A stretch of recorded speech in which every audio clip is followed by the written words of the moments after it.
Hello friends, welcome to science teen में आपका स्वागत है। आज हम लोग एक बहुत ही इंटरेस्टिंग रिजल्ट को प्रूव करने वाले हैं। इस रिजल्ट को रामानुजन समेशन के नाम से भी जाना जाता है। रामानुजन भारत के बहुत ही प्रसिद्ध मैथमेटिशियन रहे हैं।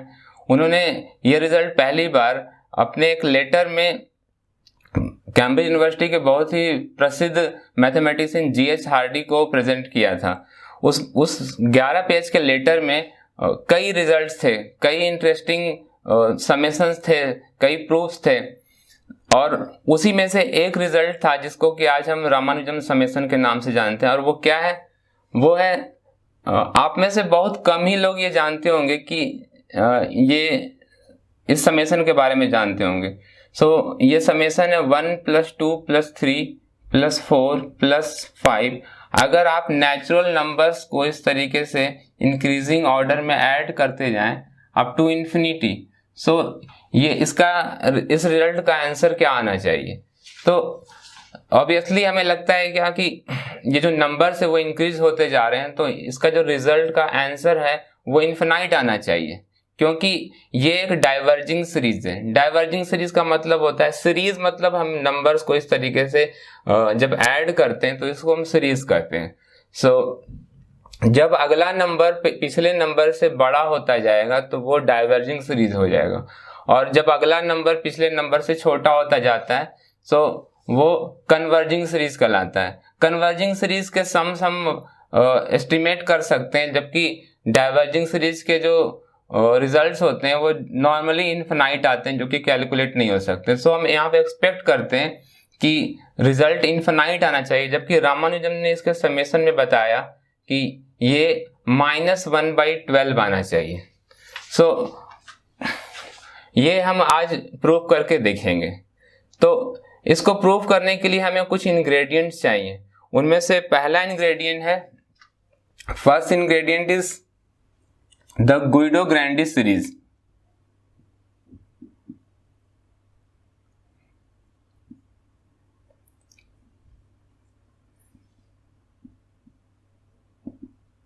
गुइडो-ग्रैंडी इटली के famous priest, monk, philosopher, mathematician और एक इंजीनियर थे। उन्होंने एक समेशन बताया था, और वो समेशन है 1 - 1 + 1 - 1। ये जो सीरीज उन्होंने दिया, और इसके सम के कई रिजल्ट्स हो सकते हैं। हम लोग अल्टरनेटली लिखेंगे 1 - 1 देन 1 - 1 फिर 1 - 1 then 1 and -1 and so on. ये अप टू इन्फिनिटी चलता जाएगा। इस समेशन को हम अगर समेशन के फॉर्म में लिखना चाहें, सिग्मा के फॉर्म में, तो ये हो जाएगा -1 to the power n where n equals 0 to infinity। जब n की वैल्यू 0 पुट करेंगे तो -1 की पावर 0 होकर के 1 मिलेगा। n की वैल्यू 1 पुट करेंगे तो आपको ये -1 देगा। तो इस तरीके से n की वैल्यू 2 पुट करते हैं तो फिर से ये 1 देगा। तो ये सीरीज जनरेट हो जाएगा। इससे हमें भी कोई मतलब नहीं है। गुइडो-ग्रैंडी ने कहा कि इस सीरीज का समेशन क्या होना चाहिए, और इन्होंने कई अपने कलीग्स और अपने स्टूडेंट्स को ये इसका रिजल्ट निकालने को कहा।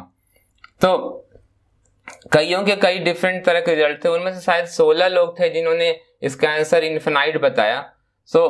हम लोग कुछ रिजल्ट्स देखते हैं इसमें। इस समेशन को हम लोग पहले तो ए कह देते हैं कि इसको ऐड करने से जो आंसर आएगा, जो रिजल्ट आएगा वो ए है। कई लोगों ने इसका आंसर इन्फिनिटी बताया। इसलिए बताया कि अगर हम लोग इसमें सारे 1 को एक बार अलग करके सम कर लें, मतलब 1 + 1 + 1 प्लस इनको हम ऐड कर लें, ... ये 1 ही है, ये कंटिन्यूड है। अगर इनको हम ऐड करेंगे तो आपको रिजल्ट मिलता है इन्फिनिटी। अब इस इन्फिनिटी में से एक 1 माइनस करेंगे तो फिर आपको इन्फिनिटी मिलेगा। फिर से 1 माइनस करेंगे, फिर से इन्फिनिटी मिलेगा। आप कितनी बार भी 1 माइनस करते चले जाएं इन्फिनिटी में, रिजल्ट हमेशा इन्फिनिटी ही मिलने वाला है। दूसरा तरीका ये है, तो एक तरीके से आपने देखा कि इसका रिजल्ट जो है वो इन्फिनाइट आ रहा है।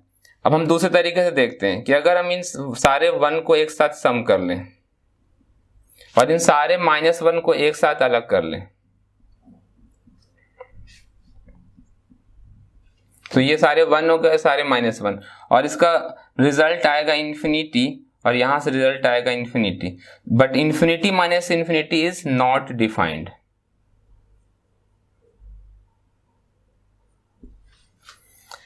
तो आपने देखा कि एक तरीके से आंसर इंफिनिटी आ रहा है, दूसरे तरीके से नॉट डिफाइंड आ रहा है। लेकिन जब रामानुजन ने इसका कैलकुलेशन किया तो उन्होंने पाया कि रिजल्ट ना तो ये इंफिनिटी आ रहा था ना नॉट डिफाइंड आ रहा था। उनके तरीके से ये रिजल्ट हाफ भी आ सकता है। ऐसा नहीं है कि रामानुजन ने पहली बार ये रिजल्ट हाफ बताया था। गुइडो ग्रैंडी को मालूम था कि ये रिजल्ट हाफ आता है। उनके कुछ कलीग्स इवन गुइडो ग्रैंडी ने भी ये सम कैलकुलेट किया था और उनके तरीके से भी हाफ आता था। सो इनके कई आंसर थे, एक इंफिनिटी हो सकता है, एक हो सकता है नॉट डिफाइंड। इसका जो रिजल्ट है हाफ भी आता है, तो कुछ लोगों के हिसाब से 0 भी आता है।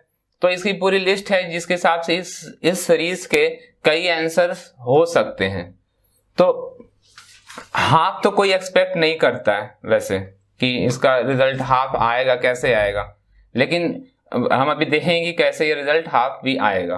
तो पहले इस रिजल्ट पे डिपेंड करता है। आप एक बात समझेंगे इस रिजल्ट के थ्रू कि मैथमेटिक्स में कई बार ऐसा होता है कि जो रिजल्ट होते हैं वो मैथमेटिक्स आपको नहीं देता, मैथमेटिक्स से अपने आप नहीं आता। वो रिजल्ट्स इस बात पे डिपेंड करता है कि आपकी क्या फिलॉसफी, आपकी क्या लॉजिक है। तो आपके लॉजिक पर भी ये कई बार डिपेंड करता है। तो जिस तरह की फिलॉसफी आपकी है, जिस तरह की लॉजिक आपने सोचा है, जो रिजल्ट आप चाहते हैं, मैथमेटिक्स वही रिजल्ट आपको देता है। वो रिजल्ट नहीं देता कई बार जो हम नहीं चाहते हैं। सो इसमें से जो भी रिजल्ट है, हम लोग हाफ को अगर यूज करेंगे तो हम पाएंगे कि ये जो रिजल्ट है रामानुजन समेशन का जो आंसर है वो -1/12 आ जाएगा। लेकिन अगर हम बाकी को यूज करें तो नहीं आएगा। सो ये इंटेंशनली हम पहले से ही इस रिजल्ट के बारे में कॉन्शियसली ये लॉजिक लगा चुके हैं कि हमें क्या रिजल्ट चाहिए। तो यहाँ पे इस बात पर आंसर डिपेंड करेगा कि आपने क्या लॉजिक लगाया, आपकी क्या फिलॉसफी, आंसर उस पर डिपेंड कर रहा है। मतलब आंसर को हम अफेक्ट एक तरीके से कर रहे हैं। नॉर्मली क्या होता है मैथमेटिक्स में कि हमें जो आंसर मिलना होता है वही आता है, लेकिन यहाँ पर आपके लॉजिक के हिसाब से आंसर आ रहा है। तो अभी आगे देखते हैं कि कैसे होगा ये। सबसे पहले तो हम लोग ग्रैंडी सीरीज लिख लेते हैं। ग्रैंडी सीरीज के सम को हम a से रिप्रेजेंट करते हैं। a = 1 - 1 + 1 - 1 + 1 - 1 and so on. और अब हम लोग we will play with this series. सबसे पहले हम लोग 1 - a करके देखते हैं। तो ये आ जाएगा 1 - this whole series. 1 - 1 + 1 - 1 + 1 - 1 and so on. तो 1 में से अगर ये सीरीज घटा दिया जाए तो क्या आएगा? तो ये वाला 1 इससे कैंसिल हो जाएगा और ये जो माइनस है सबके साइंस चेंज कर देगा। तो 1 - 1 + 1 - 1 + 1 - 1 एंड सो ऑन। सो आप देखते हैं कि फिर से जो रिजल्ट आ रहा है वो फिर से a ही मिल रहा है। तो हमने क्या देखा कि ये 1 - a इज स्टिल, ये वाला जो सीरीज मिला है वो फिर से वही सीरीज है, ग्रैंडी सीरीज है। तो इसको हम वापस a लिख सकते हैं। तो यहां से रिजल्ट मिलता है कि 1 = 2a। This implies a = 1/2। तो ये सम आपको हाफ मिल रहा है इसका। अब अगर आप ध्यान से सोचें कि हाफ कैसे आ सकता है, तो इस बात पे ध्यान दें कि अगर आप इसका जो रिजल्ट है, अगर हम इस सीरीज को फर्स्ट टर्म तक की लिखें तो आंसर 1 है, सेकेंड टर्म में -1, थर्ड टर्म में फिर से 1, फोर्थ टर्म में -1, फिफ्थ टर्म में, यानी कि और टाइम्स में ये आपको 1 देता है रिजल्ट। और जैसे ही इवेंट टाइम वाला जो हम सीरीज में नंबर लेते हैं तो 0 हो जाता है, यानी कि ये इवेंट टाइम आपको देता है 0 एंड और टाइम्स पर ये 1 देता है। तो या तो आंसर 1 आएगा या तो आंसर 0 आएगा, और अगर 1 और 0 का हम एवरेज कर दें तो ये हाफ होता है।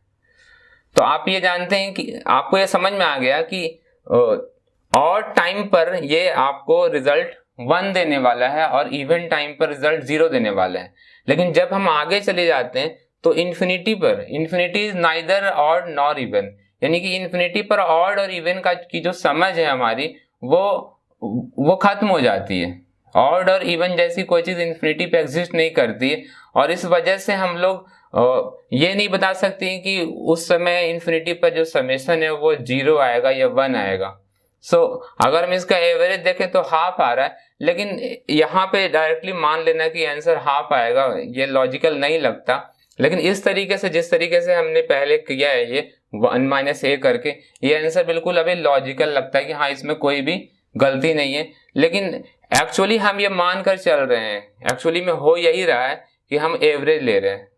यहाँ पर ये आपके मैथमेटिकल जो सोच है उसको जस्टिफाई करता है। तो हम लोगों ने ग्रैंडिस सीरीज का एक सम हाफ निकाल लिया है। अब हम लोग आगे देखते हैं।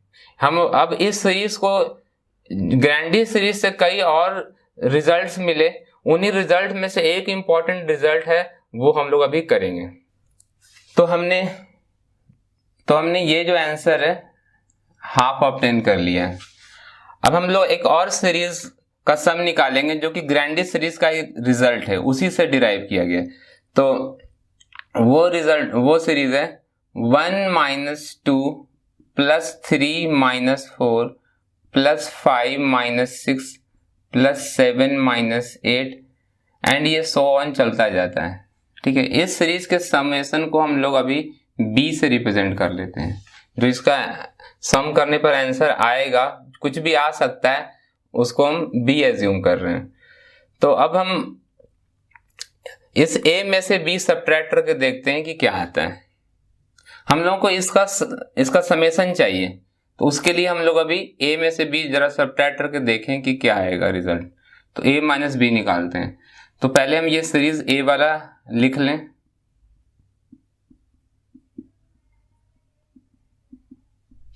और फिर इसमें से दूसरी सीरीज माइनस करते हैं। 1 - 2 + 3 - 4 + 5 - 6 ...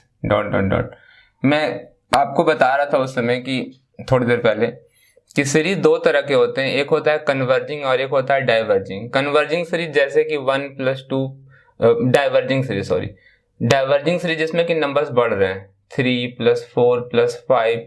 आप इसका रिजल्ट एग्जैक्टली नहीं बता पाएंगे क्योंकि इनफिनाइट आने लग जाएगा। लेकिन दूसरी तरह की सीरीज है लाइक 1 + 1/10 + 1/100 + 1/1000 + 1/10⁴। तो आप ये देखें कि ये 1 पॉइंट जो नेक्स्ट नंबर है वो स्मॉलर होता जा रहा है। तो इस तरीके से आप एक अप्रोक्सीमेशन के साथ बता सकते हैं कि हमारा रिजल्ट क्या आएगा। आप इन सब का रिजल्ट निकालेंगे और आगे वाले जो रिजल्ट्स हैं उनको हम इग्नोर कर सकते हैं बिकॉज वो बहुत ही छोटे होते चले जाते हैं। तो इस तरह के सीरीज को हम कन्वर्जिंग सीरीज कहते हैं। लेकिन हमारे पास जो सीरीज है रामानुजन सीरीज, वो एक डाइवर्जिंग सीरीज है और हम एक डाइवर्जिंग सीरीज का समेशन निकालने वाले हैं। और वो रिजल्ट -1/12 काफी सरप्राइजिंग है, क्योंकि चलो फ्रैक्शन में तो आ गया, लेकिन यहाँ पर तो जो रिजल्ट आ रहा है वो नेगेटिव आ रहा है। पॉजिटिव नंबर्स को सम करने से नेगेटिव रिजल्ट कैसे मिल सकता है, बात ये है। तो हम लोग अभी देखेंगे कि ये रिजल्ट कैसे आएगा। तो सबसे पहले हम 1/1 सब्ट्रैक्ट करते हैं। फर्स्ट टर्म में से फर्स्ट टर्म माइनस करते हैं। 1 - 1, फिर अगला जो नंबर है वो यहाँ पर -1 है। -1 में से ये -2 माइनस होगा तो ये प्लस हो जाएगा, माइनस प्लस। फिर next number is 1 and then -3, then -1 and then +4, then +1 और -5। एक बार और लिख लेते हैं, तो -1 और +6, और ये चलता जाएगा। तो हमने a माइनस बी निकाला, अभी निकालेंगे। तो ये 0 आ गया, ये 1 आ रहा है, ये आ रहा है -2, देन हमें मिल रहा है यहाँ पे 3, यहाँ पे मिल रहा है -4 +5। तो आप ये देख सकते हैं कि 0 से स्टार्ट हुआ 1 -2 +3 -4 +5। अगला जो टर्म होगा वो 1 -7 होगा, तो वो -6 आ जाएगा। फिर उसके बाद फिर +7 आना चाहिए। तो ये चल रहा है, यानी कि अब आप ध्यान से इस सीरीज को देखें तो ये फिर से ये वही सीरीज B मिल रहा है, 1 -2 +3 -4, ये आपको फिर से B ही मिल रहा है। तो क्यों ना हम यहाँ पे इस पूरे सम को हटा दें, इसके बदले B लिख दें। So A minus B is equal to B। So this implies A is equal to 2B, और फिर B मिल जाता है A/2। तो B की वैल्यू आपने A/2 कैलकुलेट कर रखी है, और A हमने पहले ही निकाल लिया था, वो है हाफ। तो 1/2 करेंगे तो ये 1/4 आ जाएगा। सो B इज इक्वल टू 1/4। तो हमने दो रिजल्ट निकालनी, पहला कि A जो है ग्रैंडिस सीरीज का सम हाफ आ सकता है by one of the methods, और इस सीरीज का जो इसका कोई नाम नहीं है, लेकिन ये एक रिजल्ट है जो कि ग्रैंडिस सीरीज के हेल्प से कैलकुलेट होता है। तो इसकी वैल्यू आ गई 1/4। अब हम इन दोनों सीरीज को यूज करके रामानुजन सीरीज का सम निकालेंगे। तो अब देखते हैं कि कैसे वो होता है। कन्वर्जिंग और डाइवर्जिंग सीरीज के बारे में जो मैंने बताया, ये एक बहुत ही बेसिक डेफिनेशन है। आप इसके बारे में और जानना चाहते हैं तो डिटेल्स में पढ़ सकते हैं। तो अभी हम लोग ये जो हमारे पास दो रिजल्ट्स आ गए, अब इन दोनों रिजल्ट्स को यूज करते हुए हमें एक तीसरा रिजल्ट जो कि रामानुजन सीरीज है वो हम निकालना चाहते हैं। सो 1 + 2 + 3 + 4 + 5 + 6 and so on the sum of all natural numbers. इस सम को हम C से रिप्रेजेंट कर लेते हैं, ठीक है। अब हमें ये C चाहिए कि ये सम कितना आएगा, और वो हम देखेंगे कि वो -1/12 आना चाहिए, आ जाता है। तो ये कैलकुलेट करने के लिए जरा हम पहले ये B में से C सब्ट्रैक्ट करके देखें। तो ये एक तरह का मैथमेटिकल गेम है जो हम कर रहे हैं। सो B माइनस C आप कुछ भी ट्राई कर सकते थे, A minus B, A minus C भी ट्राई कर सकते थे, लेकिन चूंकि हम लोगों ने ये जो मेथड है वो उस तरीके से ही काम करता है। तो B में से C सब्ट्रैक्ट करके देखते हैं। तो पहले हम B सीरीज को लिख देते हैं, 1 - 2 + 3 - 4 + 5 - 6 + 7 - 8 एंड सो ऑन। ये हमने B लिख दिया। अब इसमें से हम C सब्ट्रैक्ट करेंगे, तो C वाली सीरीज लिख देते हैं, 1 + 2 + 3 + 4 + ... 5 भी लिख लेते हैं।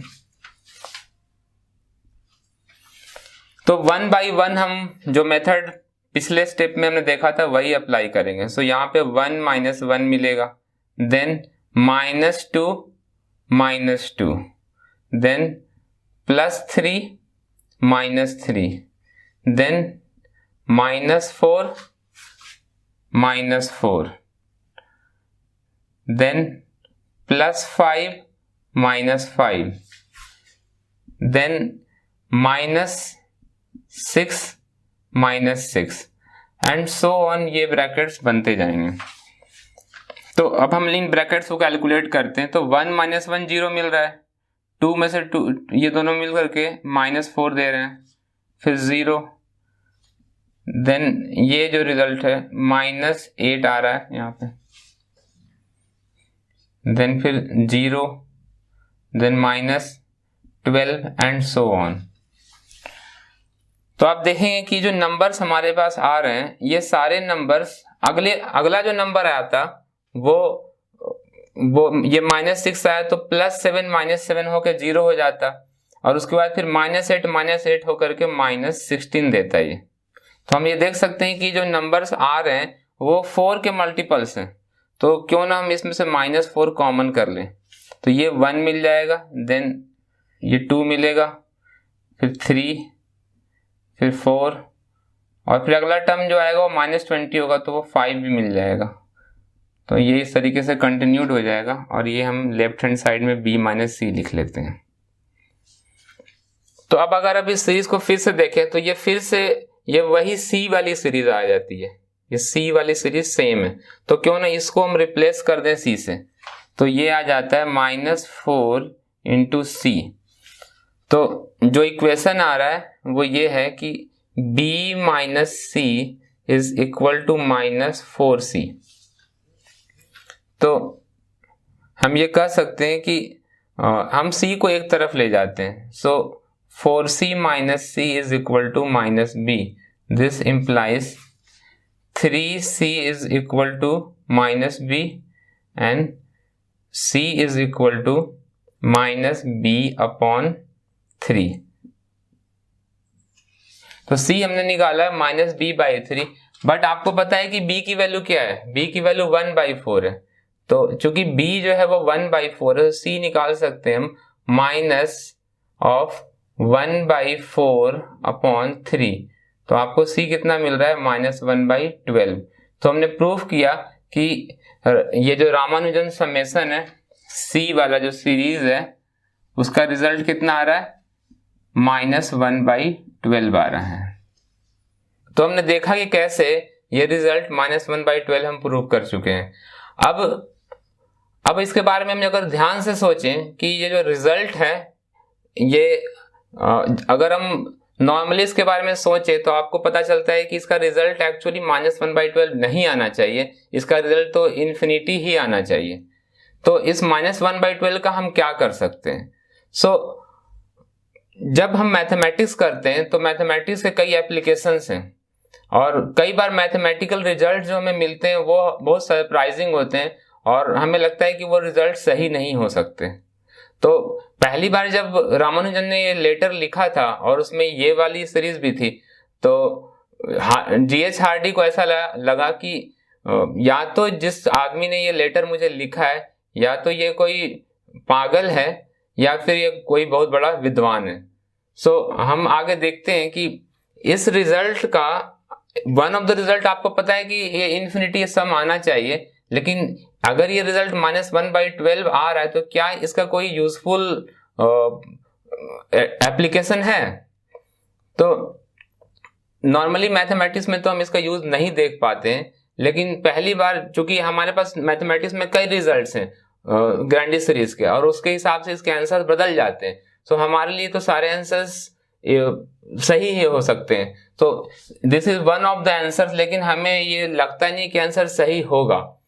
तो जब हम फिजिक्स पढ़ते हैं तो फिजिक्स में कुछ ऐसी चीजें हैं लाइक बोसोनिक स्ट्रिंग थ्योरी और कैसिमिर इफेक्ट, इनमें हम पाते हैं कि ये सीरीज काफी इंपॉर्टेंट हो जाता है। उसमें एनर्जी की वैल्यू जो है वो इन्फिनिटी आने लग जाती है, और फिजिक्स में इन्फिनिटी इज नॉट एक्सेप्टेड।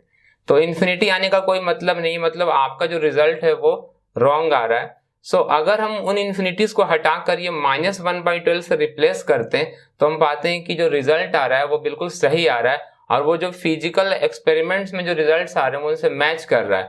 तब अचानक से ये जो रिजल्ट है जो कि सरप्राइजिंग था, ये आंसर -1/12, वो हमारे लिए यूजफुल बन चुका है। कैसिमिर इफेक्ट में होता क्या है कि दो प्लेट्स होते हैं, अगर दो मेटेलिक प्लेट ले लें हम और उनको स्पेस में, एम्प्टी स्पेस में रख दिया जाए, तो इनके बीच में कुछ वर्चुअल पार्टिकल्स का एक्सचेंज होता है, और इस एक्सचेंज की वजह से इन दोनों प्लेट्स के बीच में अट्रैक्शन डेवलप हो जाता है। फिजिक्स में जो भी फोर्सेस, फंडामेंटल फोर्सेस हैं, उन फोर्सेस के लिए कोई पार्टिकल एक्सचेंज होना जरूरी है, मतलब पार्टिकल के एक्सचेंज को ही हम फोर्स कहते हैं। यहाँ पे भी दो प्लेट्स के बीच में कुछ पार्टिकल्स का एक्सचेंज होता है जिनको कि हम वर्चुअल पार्टिकल्स कहते हैं, और इन पार्टिकल के एक्सचेंज की वजह से इनके बीच में एक वीक अट्रैक्टिव फोर्स डेवलप हो जाता है। अगर हम इन एक्सचेंजेस में जो इन्वॉल्व एनर्जी है उनको कैलकुलेट करें तो इनकी एनर्जी की बहुत सारी वैल्यूज होती हैं, और अगर हम इन सारी वैल्यूज को ऐड कर दें तो जो आंसर आता है वो इन्फिनिटी आने लग जाता है। तो क्या इस प्लेट के बीच में जो वीक फोर्स ऑफ अट्रैक्शन है वो इनफाइनाइट एनर्जी कैरी करता है? ऐसा तो हो नहीं सकता। तो उसमें इसी तरह का एक समेशन आता है, और अगर हम इन्फिनिटी की जगह पे -1/12 ले लेते हैं तो जो फिजिकल एक्सपेरिमेंट्स में जो रिजल्ट्स आ रहे हैं वो बिल्कुल उनको सेटिस्फाई करता है, उनसे मैच करता है। तो हम देखते हैं कि इस रिजल्ट का जो वन ऑफ द आंसर -1/12 है वो बिल्कुल सही है एक तरीके से, और वो फिजिकल यानी फिजिक्स के लिए काफी यूजफुल बन जाता है। तो वैसे अगर इस रिजल्ट का जो हमने प्रूफ किया है वो बहुत ही सिंपल प्रूफ है, लेकिन इसको हम रीमान जीटा फंक्शन के थ्रू भी प्रूव कर सकते हैं, जो कि रामानुजन ने उस तरीके से किया है। तो रीमान जीटा फंक्शन के थ्रू भी हम इस प्रूफ को करेंगे, लेकिन उसके लिए आपको पहले इस वीडियो पे 1000 लाइक्स करने होंगे, और जिस दिन ये 1000 लाइक्स कंप्लीट हो जाते हैं मैं जरूर दूसरा वीडियो करूंगा जिसमें कि रीमान जीटा फंक्शन के थ्रू हम ये रिजल्ट्स करेंगे, और उसके बाद फिर हम कैसिमिर इफेक्ट में भी कैसे ये रिजल्ट अप्लाई होता है वो देखेंगे।